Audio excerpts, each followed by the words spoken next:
What's good, everybody? Welcome into the Early Edge. I, of course, am the coach, and this is our very first NFL Prop Spectacular for week number 1 of the NFL. First and foremost, I want to thank everybody who watched the live stream last night leading up to Cowboys and Bucks. We had a huge audience. Can't thank you enough.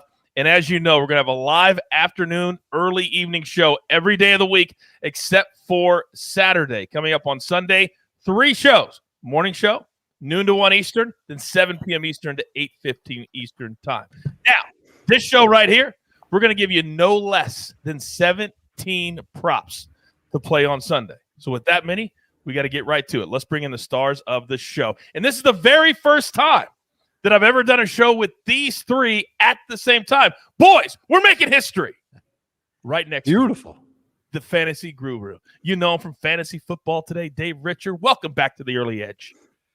Coach, it is great to talk with you. It's great to see everybody else. Let's win some money, baby. You know it, baby. And everybody been seeing Dave's face all over our NFL Futures episode.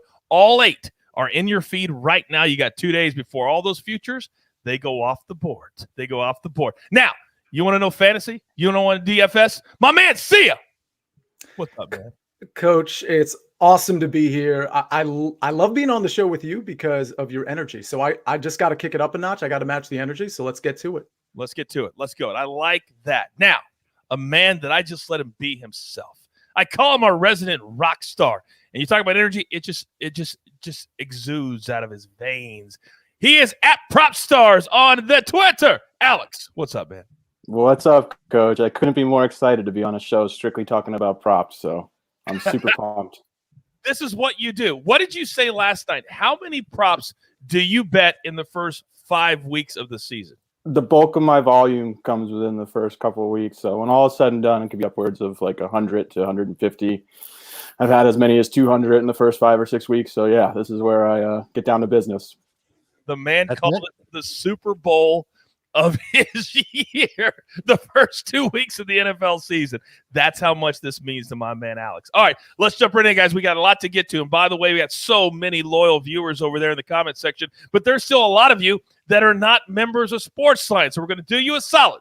Hit that like button. If we get to 100, I'm going to give away a year-long sub for free. All the analysts, all the cappers, all the simulations, but we got to get to 100. Should take us no time at all. Hit that like button. All right, guys, let's jump right in. We're going to start with the Eagles and the Falcons, 1 p.m. Eastern on Fox on Sunday. And these are 2 teams that both have new head coaches.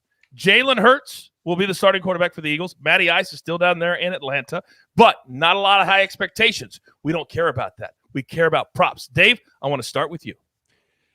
Call me Allen Iverson, Coach, because we're going to talk about practice. Last month, I went to a Falcons-Dolphins joint practice, and I never thought I'd get as much out of it as I did.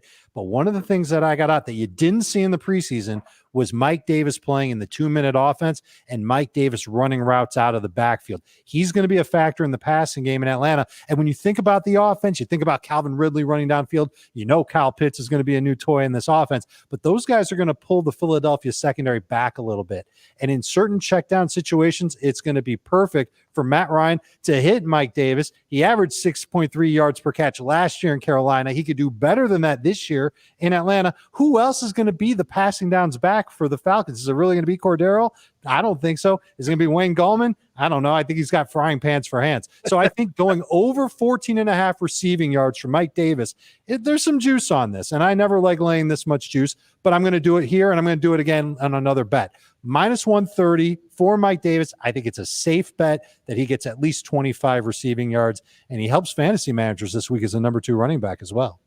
All right, Dave, I'm going to see just how much you watch the Early Edge right here, right now. Because you mentioned the juice. You mentioned the juice is at minus 130, something we don't really like to play when it comes to a prop. But I know sometimes the juice, Dave. Oh, man. You got me on this one. You got me on the. It's on the tip of my tongue, Coach. Anybody else want to help me? See ya? Worth the squeeze. There it is. Worth the squeeze. I knew it. I knew it. I've seen the merch. I've seen the merch for it. I've seen the merch. Come on. Oh, man. That's okay. We're going to give you one. Alex and Sia came to your defense. It hurts my heart. Good teammates. I'm sorry. I feel like an idiot. Let's stay in that same game, though. We went over with Mike Davis, but Alex, you're on an under. What do you have? Yeah, Coach. So I have an under I like from this game. It's Russell Gage under 55.5 receiving yards. Gage is a great story. He's a former 6th-round pick. He's carved out a role as a productive NFL receiver. That does not happen very often. However, this number just seems very lofty for him. At best, he's going to be 3rd in targets. Dave mentioned Calvin Ridley, Kyle Pitts. Last season, Gage played primarily out of the slot, where he really benefited from having Julio Jones and Calvin Ridley on the outside command a lot of attention. His role this season is a bit up in the air. Falcons coach Arthur Smith hinted at moving Gage outside a lot more this season, which could potentially, he could command some more attention. I also think the Eagles secondary is actually going to be pretty underrated and surprise a lot of people. I don't think it's the plus matchup that it's been, for the last few years. The Eagles added Steven Nelson in the offseason from Pittsburgh. He's a very solid corner, played on the Chiefs before that, very underrated. They also added safety Anthony Harris from the Vikings. PFF just had him graded as a top 3 safety less than 2 years ago. He's only 29 years old. The Eagles the Eagles defense has also been a mess the last few years, but one area they actually did well was defending opposing slot receivers. They actually allowed the 3rd fewest yards to slot receivers last season. So yeah, I'm fading Russell Gage this weekend. So much great information. Damn. Russell Gage, I'm going under, baby. 55.5. No questions asked. All right, let's switch gears now. Jets, Panthers, another matchup of two teams that just haven't been very good. The Jets have been awful the last 10 seasons. Now, we got a rookie quarterback in New York and Zach Wilson. Then the Panthers also are kind of retooling things. However, they do have a guy that if he can stay healthy, he is an absolute stat beast. What do you like in this game? Yeah, I like Christian McCaffrey over the rushing yards. It's 71.5. Now, there's obviously a total yardage prop there too, which you can take. I liked the rushing yard prop better, and it's mostly because I think Carolina is going to be in a positive game script against the Jets. Let's keep in mind they're favored by 5.5, 5, 6, depending on where you look. So I like Christian McCaffrey in that positive game script to be running the ball, particularly in the second half. We know he can break off a run in the first quarter and cover this prop, but let's not forget that Lawson and Davis are out for the season here. So the Jets are not only hampered by being the Jets, but they're also hampered by actual injuries. And just, you have to respect the pass catchers, no matter what you think of Sam Darnold. You have to respect Terrace Marshall, Robbie Anderson, and DJ Moore. And so in this game, I don't think you're going to be able to crowd the box like you would normally be able to do on a team that doesn't have this depth at pass catcher 1 through 3. I like this nugget too, because I think Christian McCaffrey has a chance to really be historical. If he can stay healthy, we know that's been an issue for him. He could get to 400 touches now with that extra game. Last player to do that, LT, 2006. The year he won the MVP. And I think McCaffrey really wants to show everybody how good he can be and stay healthy. So I like that play. All right, let's move on now to Chargers and the Washington football team, 1 p.m. Eastern on our network, CBS. And I know that Ryan Fitzpatrick is setting an NFL record for starting for his 9th NFL team. But here's the deal. He's never finished a season starting all the games since when? 2015. It's been 6 seasons. So, hey, talk to me about this game, though, just this game. I think you're going to see Ryan Fitzpatrick have the starting job all year long. He's going to have to be really miserable to lose it. Washington really doesn't have anybody else that they can be that confident in. A lot of the guys were on the team last year, and then they added Fitzpatrick. But one of the things I also expect Washington to do is run more and throw less than they did last year. 37.4 pass attempts per game last year for the Washington football team. And it just so happens that the pass attempt prop for Ryan Fitzpatrick on Sunday is 37.5. Now, I'm not saying because that they threw the ball without Fitzpatrick there last year is going to be the reason why this goes under.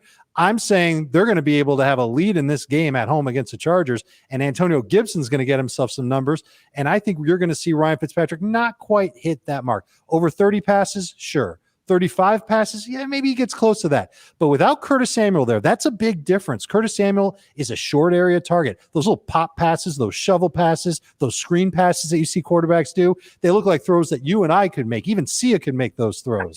But I know for a fact that those are attempts that matter. If Samuel were playing, I'd be nervous about this prop. Curtis Samuel's on IR. I think we're going to see Fitzpatrick throw a little bit less than normal, and I think we can cash in this one under 37.5 pass attempts for Fitzmagic against the Bolts. The only thing I like more than me jabbing somebody is when somebody else jabs somebody on the show. So, Dave, thank you for that. Thank you for that very, very much. I'm going to get it back from See You Later. I know it. Offense taken. There is no doubt. Now, Vikings and the Bengals. This just screams. Everybody wants to watch, right? 1 Eastern. The Vikings do have the longest tenured head coach in Mr. Zimmer. However, they've done nothing in the playoffs. The Bengals, Joe Burrow says, hey, listen, I've worked on a lot of stuff in the offseason. I can't wait to show it off. Well, we haven't seen you in the NFL, but for a couple of weeks, we can't wait to see you show it off either. So, Alex, what prop in this game do you like? Yeah, I like Tyler Boyd over 4.5 catches. I love Tyler Boyd this season, both in fantasy and both, for props. Boyd had at least 5 catches in 8 of 10 games last season that he played with Joe Burrow. Boyd and Burrow displayed great chemistry, with Boyd averaging 6.9 catches per game, with Burrow behind center. The Vikings defense gave up the 5th most targets to opposing slot receivers in 2020. The Vikings front 7 to me looks very stout and formidable on paper, while the Bengals offensive line looks like it's going to be outmatched and unable to run. And the Bengals look like they're going to be unable to run the ball effectively against Minnesota. I think that'll force the Bengals and Joe B to have to throw a ton. The Bengals still do not possess a quality pass-catching tight end on the roster, which further bolsters Boyd's role as Burrow's primary underneath option. Also factoring Burrow's return from an ACL injury, I think he may even be more inclined to get rid of the ball quickly. And due to the depth of Boyd's targets compared to T. Higgins and Jamar Chase, he should really be the biggest beneficiary of that. I think that's the most important part, is that, first of all, I think the Vikings defense is going to come after Burrow quite a bit, and he's going to need to get rid of that ball quickly. And Boyd is going to be the target that's going to be closest to the line of scrimmage, and Burrow is going to be able to hit him. This prop made my list. I didn't include it in my top 5, but it's up there. I love it. Great call.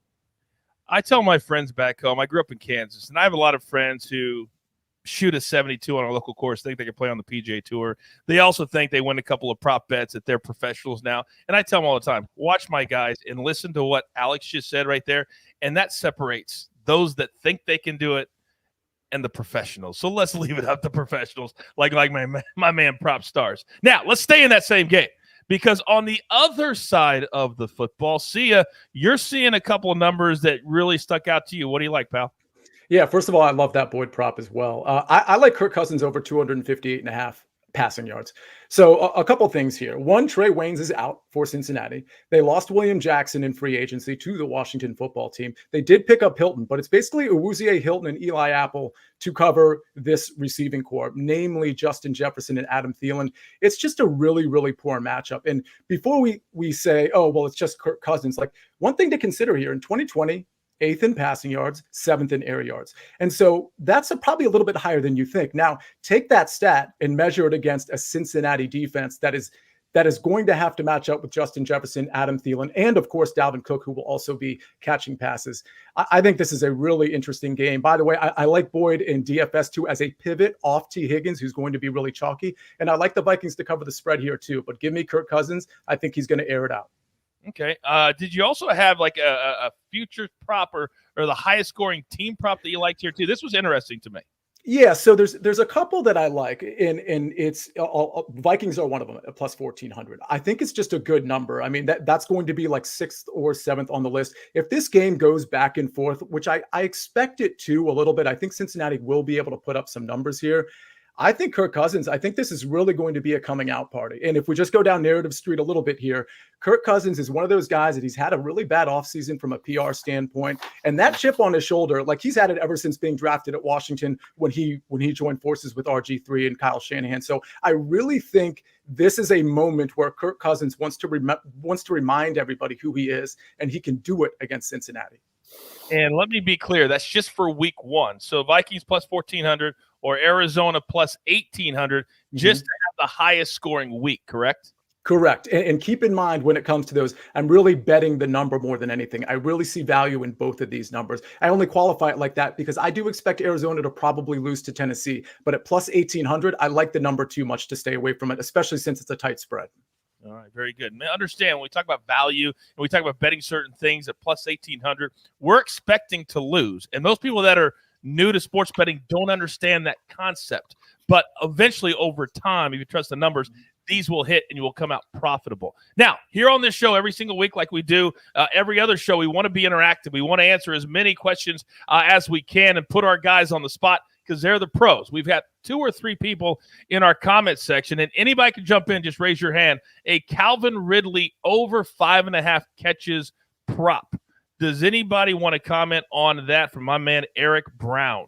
Go ahead, Dave. Yeah, I mean, it almost seems a little too good to be true. I can't imagine Ridley not even seeing 10 targets in the game and knowing what his catch rate is. Getting 6+ receptions should be pretty easy. I do know that the Philadelphia secondary, we've already talked about it. It is going to be a little bit better than it's been in the past, but I still think Ridley can manufacture at least 6 catches. So this seems a little suspicious to me, but I'm still going to take it. Just wouldn't put a ton on it. A little bit. Just, a couple of, I don't know, peanut shells. I want to go a little bit more than a sprinkle. Oh, okay. It's better than a sprinkle, but I don't want to dump the whole, bag of sand on it, if you catch my drift. Okay, great.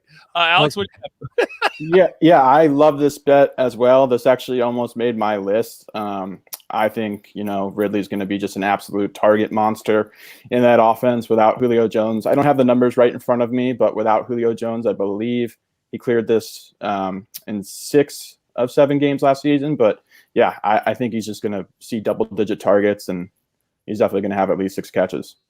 All right, very good. Another question from one of our viewers, Adam Orsini. Marquez Callaway, under 50.5 receiving yards. Anybody want to take that one?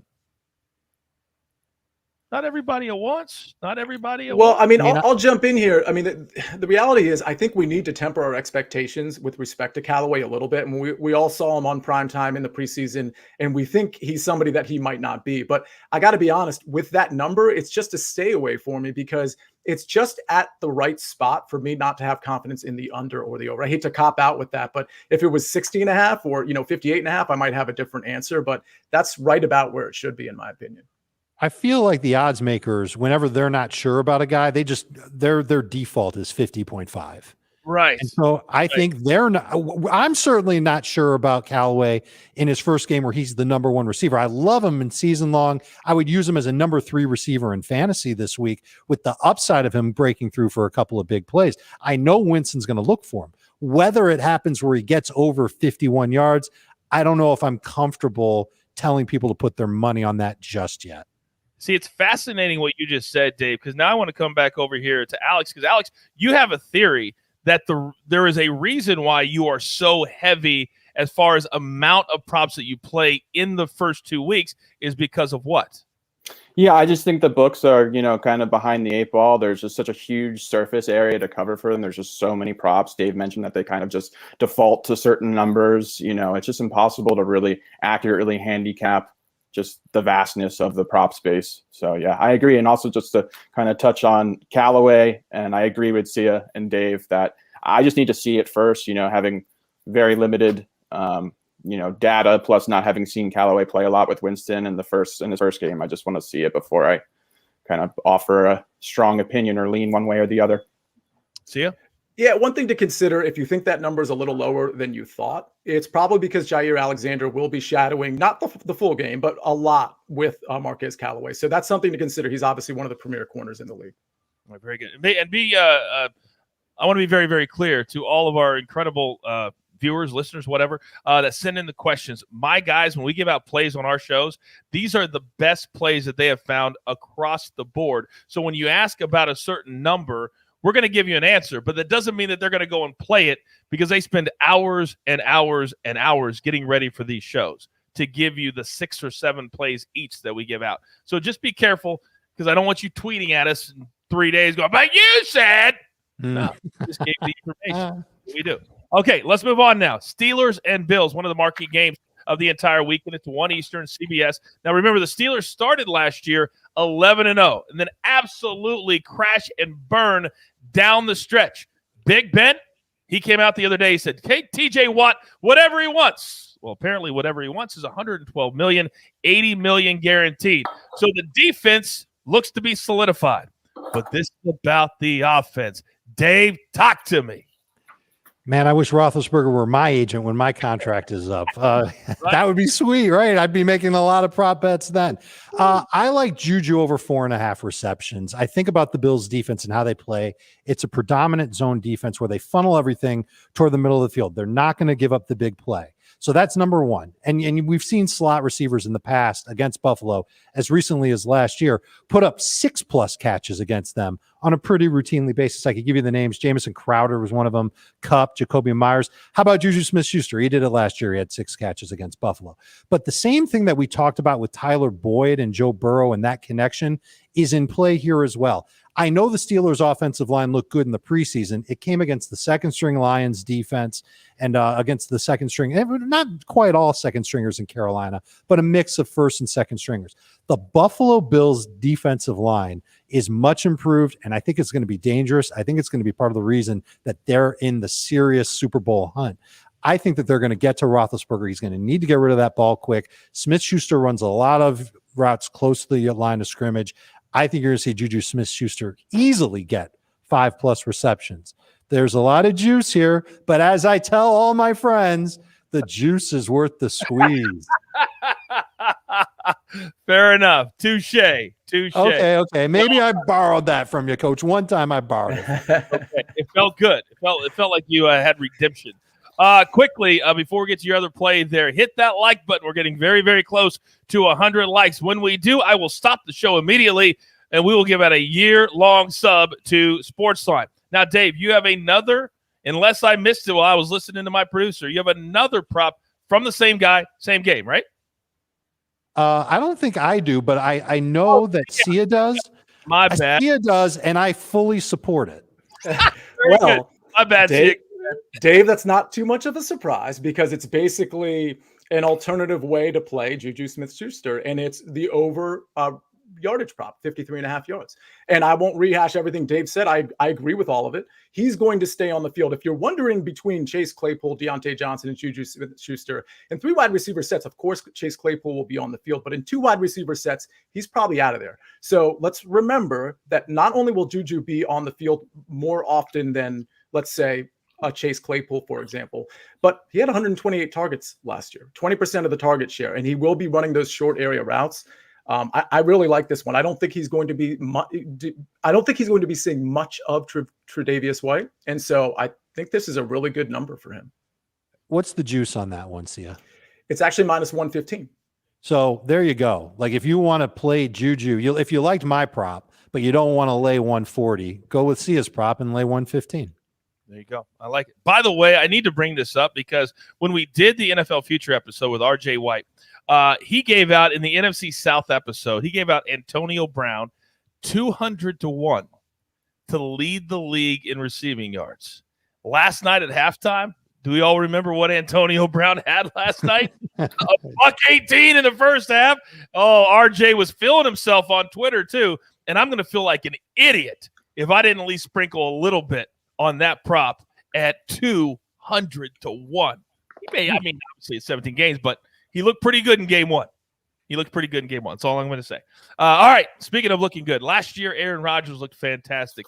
3rd MVP, but it was an offseason of turmoil. Is he coming back? Is he going somewhere else? He decided to come back. They changed that contract to basically a 1-year contract, and then he can go wherever he wants apparently next year in 2022. Now, the one frustrating thing about Aaron Rodgers is that when he gets a big lead, there is nobody, with the exception of maybe Tom Brady, that controls the game better, runs the play clock down more, and finds his running backs more than he does. So that can translate into our next prop. Alex, what do you got? Yeah, it's tough to fade one of the GOATs, Coach, but I've got Aaron Rodgers under 39.5 passing attempts.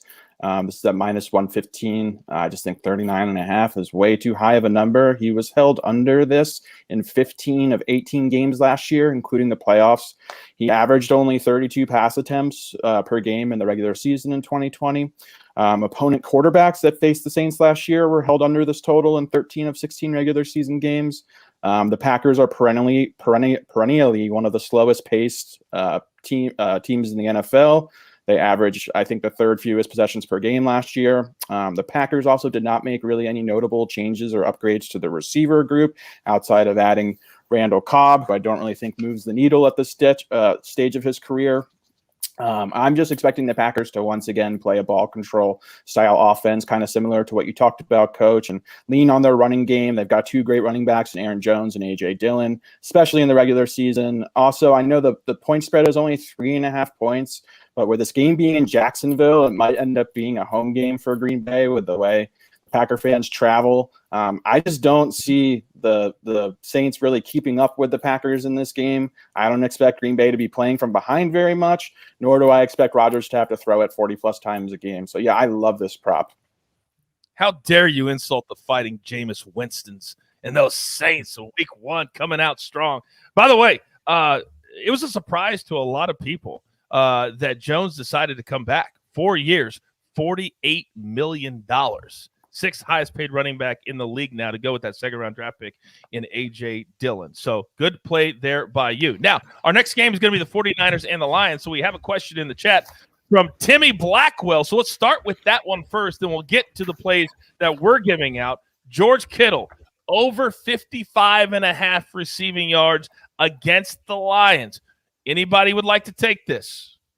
Go ahead, Alex. Yeah, so I do love George Kittle. He's obviously a tremendous tight end, tremendous talent, highly productive when he's on the field. The issue I have is just I don't see this game being very competitive. Obviously, the point spread reflects that as well. And I can just see a scenario, and I'm going to talk about it when I get to my prop, where the 49ers are up big, possibly double digits, and just not needing to throw the ball a lot and just relying on their run game. So I'm not necessarily going under on this prop, but if I would just probably stay away personally from it. And yeah.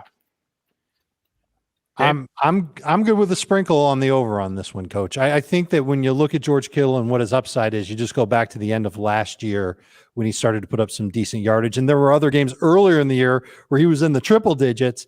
It doesn't have to take that much for him. Maybe only 4 catches for him to get over 60 yards or so.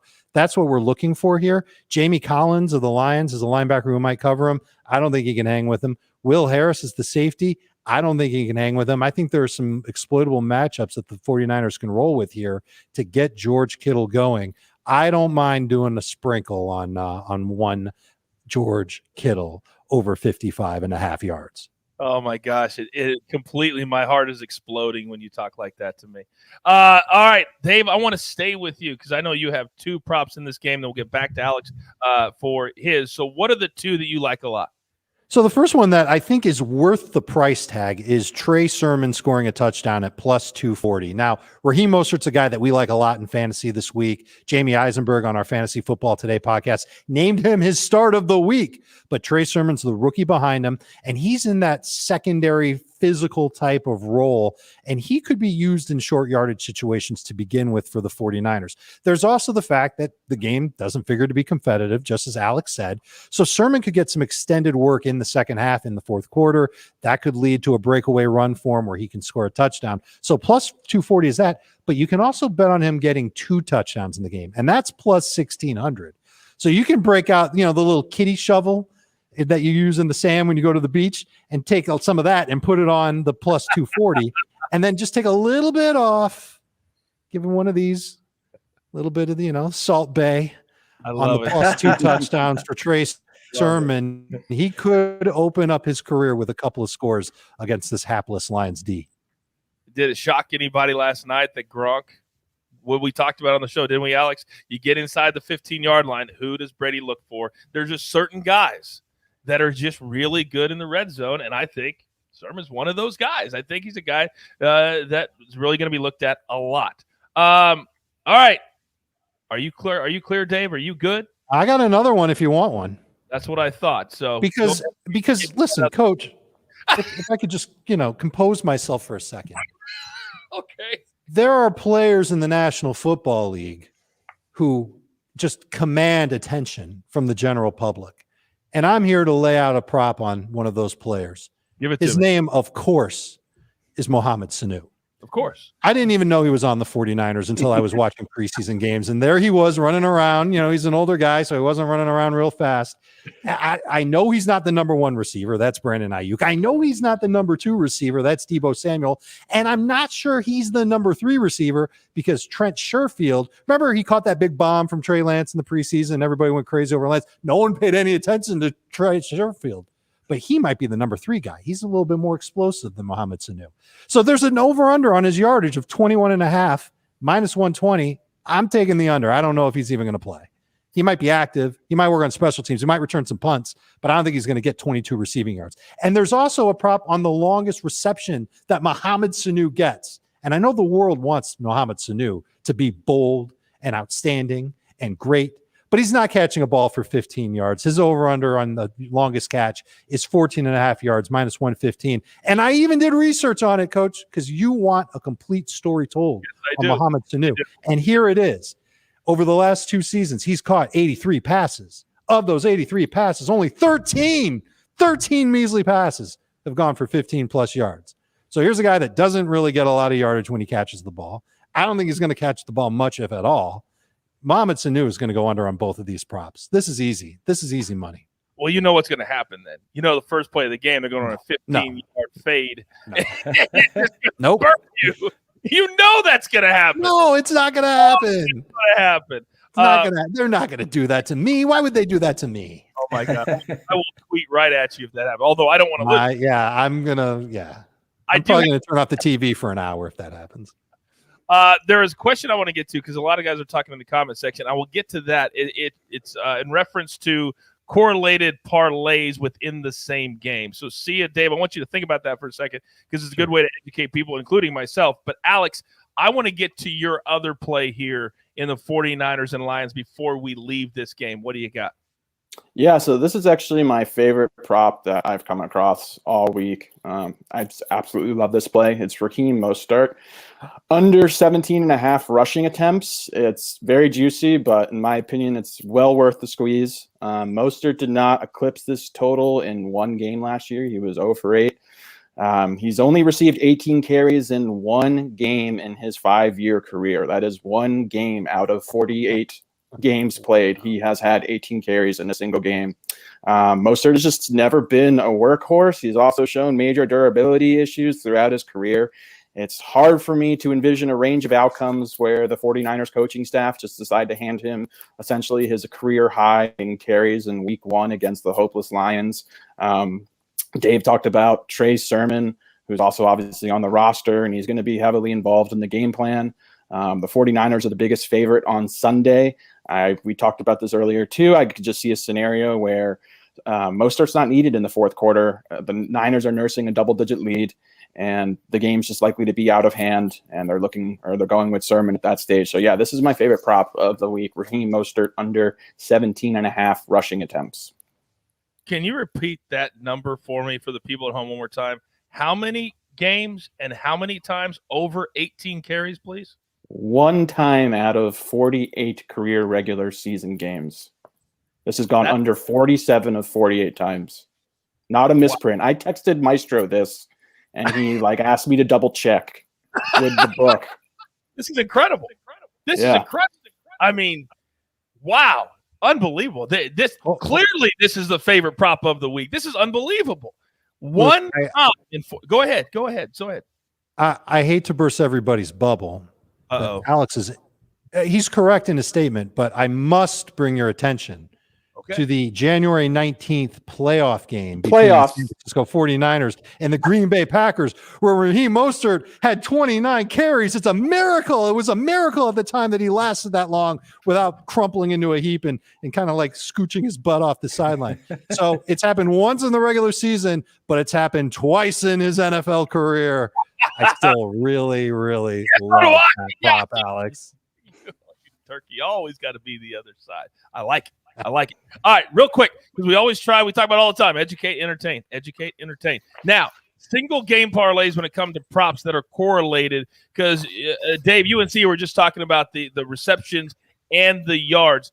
Dave, I'll start with UNC. You can piggyback. How you guys feel about single game parlays with multiple props? If you can pull it off and you really believe in it, I say go for it. I know that there's some people that really don't believe in it and they really think that you need to just kind of separate things a little bit, but I'm not one of those people. I'm a go with your gut kind of guy. I like you. So the reality is a lot of books will let you do that, and most books won't. So in terms of like correlating, let's say whether it's props or an over with something against the spread, like a book just won't let you put those two together, but some will. I know certain sites recently have been a little bit more relaxed about that. So if you can do it, then what you're really saying is I have to be less right, because if you get the one right, the likelihood that you're going to get the correlated one right is obviously going to be higher. So instead of betting two separate things, in theory, you're betting two things sort of in tandem. So if they'll allow you to do it, you should do it. Yeah. I mean, why do you think the books are letting you do it? They want to admit, but yeah, exactly. They have an edge. Yeah, they definitely have an edge. But if you listen to really smart people like you guys, then you can beat the book and get an early edge. See what I did there? All right, one more game that we are tapping into, and this to me is one of the 5 most intriguing games of the entire weekend. On one side, you've got the Dolphins, who upgraded in a lot of positions in the offseason. They have 2 at quarterback, former Alabama quarterback. Then on the Patriots side, shockingly, Cam Newton was released. He said yesterday on his YouTube channel, hey, Mac Jones would have been uncomfortable with me backing him up and sitting on the bench and standing on the sideline every single week. So he understood why the Patriots had to let him go. However, Mac Jones is a starting rookie quarterback. A lot comes with that. Sia, what do you see in this game? What prop do you like? You said it. You said a starting rookie quarterback, and what comes with that is under 230.5 passing yards. I mean, it's just not a great matchup for Mac Jones, and I don't think it's going to be like gunslinger mentality with Josh McDaniels and Bill Belichick. I think it'll be conservative, both from a pace standpoint and a throwing attempt standpoint. I don't think he's going to throw the ball downfield too much, particularly since Nelson Aguilar looks like he's not going to play in that game. I think it's going to be a lot of JAKOBI Meyers, short area targets, a lot of JUJU Smith, short area targets. So, yeah, he might have plenty of completions, but I don't think he hits the over 230.5 receiving yards. Oh, by the way, the Dolphins feature in the secondary 2 of the best guys in the secondary that any NFL team can buy, and that's Xavier Howard and Byron Jones. So that's something clearly working against Mac Jones. God, Howard's a beast, isn't he? God, he is so good. And he's making a lot of money now, too. He is making a lot of money. All right, our final prop of the day before we do a recap. And I'm going to make each 3 of you. Timmy had a good selection, a good suggestion in our comments section to do our favorite. We know what Alex's is, but our favorite prop of all of these. So, Dave, Sia, think about that. And, Alex, bring us your last one, please. Yeah, so I agree with Sia regarding Mac Jones. It's definitely a tough matchup for him. I also agree that the Dolphins just have outstanding perimeter corners. We just mentioned them, but yeah, my favorite prop from this game is JAKOBI Meyers over 3.5 catches. I think he's the one guy that can benefit. He averaged just under 5 catches and 60 yards receiving last season in 12 games. He had at least 4 catches and hit the over in 9 of 12 games, and that was with Cam Newton behind center. Might I remind you that Cam Newton averaged only 177 passing yards per game. That was the lowest per game average of, I believe, any quarterback who played enough games to qualify. I personally expect Mac Jones to be a significant upgrade as a passer. New England just doesn't have a lot of talent or depth at wide receiver. We mentioned that Nelson Aguilar is banged up, didn't practice yesterday, might not play. Kendrick Bourne's there, but behind that, they just don't have a lot of experience. Another thing I just love is historically how productive New England slot receivers are. For instance, going back to like Wes Welker, Julian Edelman, and now JAKOBI Meyers. The Dolphins are a very good defense with excellent corners, but again, last year they did struggle with opposing slot receivers. I just think this is probably the last time we might see JAKOBI's catches as low as 3.5. I think he's one of the most underrated receivers in the NFL. Love it. Your stuff is next level. I don't even know what to say, to be honest with you. We're really, really close. Part of the reason we struggle sometimes to get to the 100 like button is because so many of you, we've grown such a big audience. You're like, I've already got a SportsLine subscription, but there's a lot of people that haven't. So hit that like button so I can give away a year-long sub to SportsLine so everybody can become a part of the family. We want everybody to join here. All right, as we wrap up our first NFL prop spectacular, I want to go around the horn And Alex, reemphasize, we'll start with you and just piggyback, seeing Dave finish it out for us. Your favorite prop of the week, Alex, you go. Yeah, so my favorite is RAHEEM MOSTERT under 17.5 carries. We mentioned in 48 career regular season games, he's been held under this 47 times. Week 1 against the Lions, I just do not think they're going to need him to get 18 carries. We've also got TREY Sermon in the fold. I want to also mention I love Dave's sprinkle of 2 touchdowns on TREY Sermon. I think that's definitely worth a little bit of coin. So yeah, my favorite is RAHEEM MOSTERT under 17.5 carries. See, go ahead. The Steelers are going to be throwing, honestly, more than they want to. I know they want to establish Najee Harris, but they're going to, in this particular matchup, they're going to have to throw the ball a lot. And therefore, this is a JUJU bet for me. I think that's my favorite one. It looks like we might have some general consensus, particularly from Dave on that one. So over 53.5 receiving yards for JUJU Smith-Schuster. Man, I love both of those. And I'm not going to say JUJU is my favorite prop too, because it's minus 140 and you can just lay less with Sias. So I'll go with the one that I've seen with my own eyes already, and that's Mike Davis getting over 14.5 receiving yards at minus 130. I think he's going to have a role in this passing game. I'm not expecting him to be 40 or 50 yards or anything like that, but as long as he gets you 18 receiving yards, you're good to go.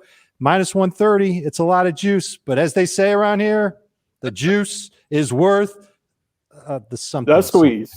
The squeeze. Oh, yeah, that's what it is. Oh, it's the squeeze. Oh, okay.